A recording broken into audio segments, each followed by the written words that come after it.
दोस्तों, technical and safety guide channel में आपका स्वागत है। आज मैं आपको hazards of electricity and safety precaution के बारे में बताने जा रहा हूँ। इलेक्ट्रिसिटी की कितने हैजार्ड्स हैं और उसके लिए हमें क्या क्या सावधानियाँ अपनानी चाहिए, उसके बारे में मैं आपको आज ज़रा डिटेल में समझाना चाह रहा हूँ। दोस्तों, मुख्य रूप से जो इलेक्ट्रिकल हैजार्ड हैं वो जो हैं, मैंने यहाँ पर एक लिस्ट बना रखी है, मैं आपको बताना चाह रहा हूँ। नंबर 1, इम्प्रॉपर ग्राउंडिंग या अर्थिंग जो है बहुत मोस्ट इंपॉर्टेंट पार्ट्स है इलेक्ट्रिसिटी का। किसी भी इक्विपमेंट को चलाते समय हमें ग्राउंडिंग कैसी होनी चाहिए, क्या होनी चाहिए, उसके बारे में डिटेल में बताएंगे। उसके बाद इनएडिक्वेट वायरिंग, तीसरा है एक्सपोज इलेक्ट्रिकल पार्ट्स, चौथा है डैमेज्ड इंसुलेशन, पाँचवा ओवर हीटेड पावर लाइन्स, छठा है वेट कंडीशंस, सातवां है ओवरलोड सर्किट और आठवां है damaged tools and equipment. In 8 point के बारे में मैं आपको बताना चाहूँगा डिटेल्स में। सर्वप्रथम इम्प्रॉपर ग्राउंडिंग। देखिए, ग्राउंडिंग जो है किसी भी इक्विपमेंट का बहुत इंपॉर्टेंट पार्ट है। किसी भी इक्विपमेंट को, किसी मशीनरी को हमें चलाने से पहले उस मशीन को पे अर्थिंग होना बहुत ज़रूरी है। अर्थिंग ये हमारी जो है मानव हानि से हमें बचा सकती है। अर्थिंग जो है इलेक्ट्रिक शॉक से हमें बचा सकती है। अर्थिंग जो है जो भी अनवांटेड वोल्टेज होगी, अनवांटेड जो करंट होगा, उसको जो है ग्राउंडिंग करने के काम आता है। तो इसमें जो जिस तरीके से ये फिगर में दिखाया गया है, ये जो अर्थिंग है, एमएस का पाइप लगाया हुआ है और एमएस के पाइप से जो है अर्थिंग की वायर, ग्रीन वायर ली गई है, ये जो मशीन पर गई हुई है। मगर ये क्या है, हैजार्ड है। इस टाइप से जो है अर्थिंग अलाउ नहीं है, यानी कि ऐसा अर्थिंग जिससे हमें प्रॉपर ढंग से अर्थिंग ना मिल पाए, वो सारी जो है ग्राउंडिंग, वो सारी अर्थिंग जो है वो हैजार्ड्स है। हम यहाँ पर वो पॉइंट बता रहे हैं जो हैजार्ड्स हैं, जिनकी वजह से हम लोगों को नुकसान हो सकता है, जो इलेक्ट्रिसिटी अलाउ नहीं करती है, वो सारे हैजार्ड्स हम यहाँ पर बताएंगे आपको। Number 1, grounding is the process used to eliminate unwanted voltage. Grounding जो है वो अनवांटेड जितनी भी वोल्टेज होती है, चाहे किसी भी मशीनरी को हम चला रहे हों, उसकी जो अनवांटेड जो है वोल्टेज है, उसको जो है ग्राउंड कर देती है। Electricity equipment must be properly grounded. सारे इक्विपमेंट को जो है प्रॉपर ढंग से ग्राउंड करना चाहिए, प्रॉपर ढंग से अर्थिंग देना चाहिए और अर्थिंग की टेस्टिंग भी होनी चाहिए। ये सारा कुछ जो है अच्छी तरह होना चाहिए। और इसके अलावा जो है ग्राउंडिंग जो है reduce the risk of shock.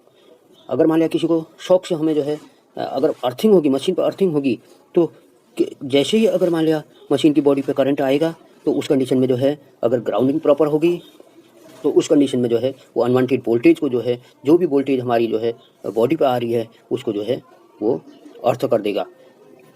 तो इसलिए जो है हमारे ग्राउंडिंग जो है प्रॉपर होना बहुत ज़रूरी है। अब हम दूसरा पॉइंट पे जाएंगे, ग्राउंडिंग के लिए जो है मोस्टली जो है हमें जो है 3 पिन प्लग ही यूज़ करना चाहिए, 2 पिन प्लग यूज़ नहीं करना चाहिए। 2 पिन प्लग जो है यूज़ करने से क्या होगा, 2 पिन में जो है सिर्फ न्यूट्रल और फेज जा पाएगा, अर्थिंग हो नहीं पाएगी, अर्थिंग जा नहीं पाएगी। इसलिए जो है मशीन पर अर्थिंग नहीं हो पाएगी। अगर मान लिया मशीन पर करंट आता है, तो उस कंडीशन में अनवांटेड वोल्टेज जो है ग्राउंड नहीं हो पाएगी। इसलिए जो है ये भी हैजार्ड है।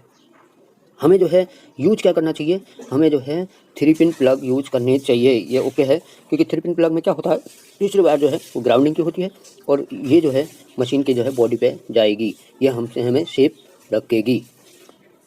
और उसके बाद जो है एक्सपोज इलेक्ट्रिकल पार्ट्स, ये एक पॉइंट है, जैसा कि फिगर में दिखाया गया है।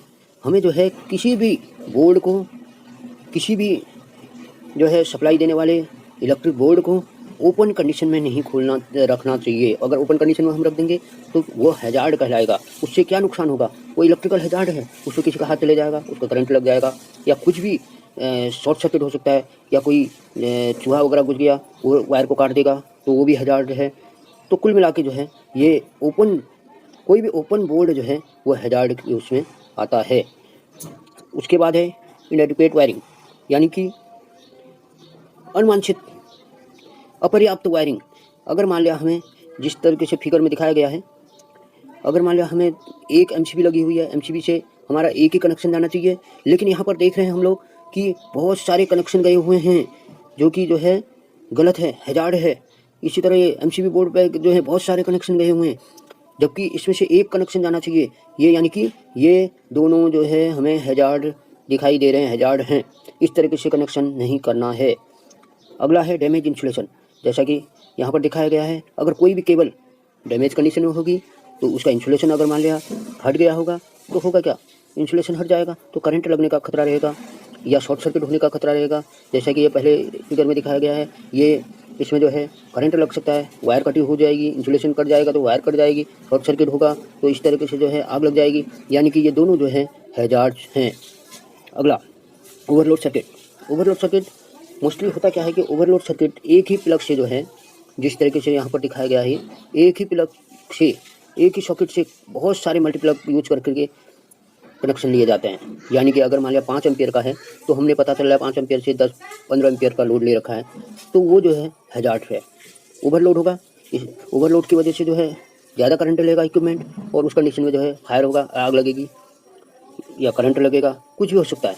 और इसी तरह जो है हमें जो है सर्किट ब्रेकर को भी, जैसा कि ये सेकंड फिगर में दिखाया गया है, जो ब्रेकर हम यूज़ कर रहे हैं, जो कॉन्डक्टर हम यूज़ कर रहे हैं, उसको भी हमें जो है प्रॉपर रेटिंग के हिसाब से ही यूज करना है। अगर हमें कहीं पर 20 एम्पियर का लगाना है तो 20 एम्पियर का लोड की ज़रूरत है, 20 एम्पियर का ही लगाना है। ये नहीं कि 20 एम्पियर का लोड है और हम लगा रहे हैं वहाँ पर जो है 6 एम्पियर के एमसीबी या 6 एम्पियर का जो है कॉन्ट्रैक्टर, तो वो जो है एक हैजार्ड है। अगला डैमेज टूल्स एंड इक्विपमेंट। कोई भी टूल हम यूज करते हैं उसको जो है डैमेज कंडीशन में नहीं होना चाहिए, वो हैजार्ड है।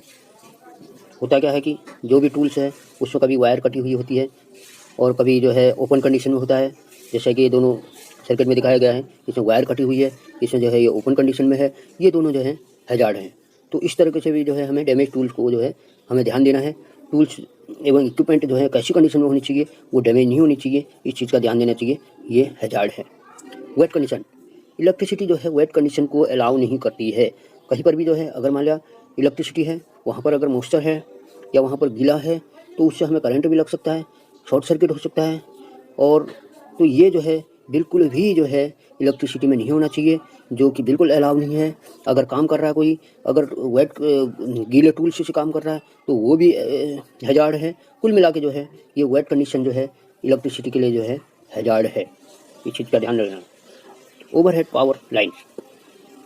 ओवरहेड पावर लाइन से यानी कि हमें जो है किसी भी इंडस्ट्रीज में या किसी भी घर को बनाते समय या किसी भी मशीनरी को लगाते समय हमें ये देखना बहुत ज़रूरी है, ये सर्वे करना बहुत ज़रूरी है कि इलेक्ट्रिसिटी जो है कितनी हाइट पे है। हमें जो है उस इक्विपमेंट को या उस प्लांट को कहाँ पर लगाना है, उससे कितनी हाइट पे इलेक्ट्रिसिटी होनी चाहिए, लाइन कितनी हाइट पे होनी चाहिए, इस चीज़ का ध्यान देना बहुत ज़रूरी है। मुख्य रूप से जो है लगभग 20 फीट से मिनिमम 20 फीट जो है होना बहुत ज़रूरी है। उससे ज़्यादा हम लोग जो है 20 फीट से ऊपर ही जो है हमें लेना चाहिए, इस चीज़ का ध्यान देना चाहिए। तो इसी के साथ जो है दोस्तों आज का वीडियो मैं समाप्त कर रहा हूँ। अगर आपको ये वीडियो पसंद आया हो तो आप सब्सक्राइब कीजिएगा और बेल आइकॉन का बटन पुश कीजिएगा, जिससे कि मैं भविष्य में इस तरीके से सेफ्टी से रिलेटेड या टेक्निकल से रिलेटेड जो भी वीडियो दूंगा वो आप तक आसानी से पहुँच पाएंगे। धन्यवाद।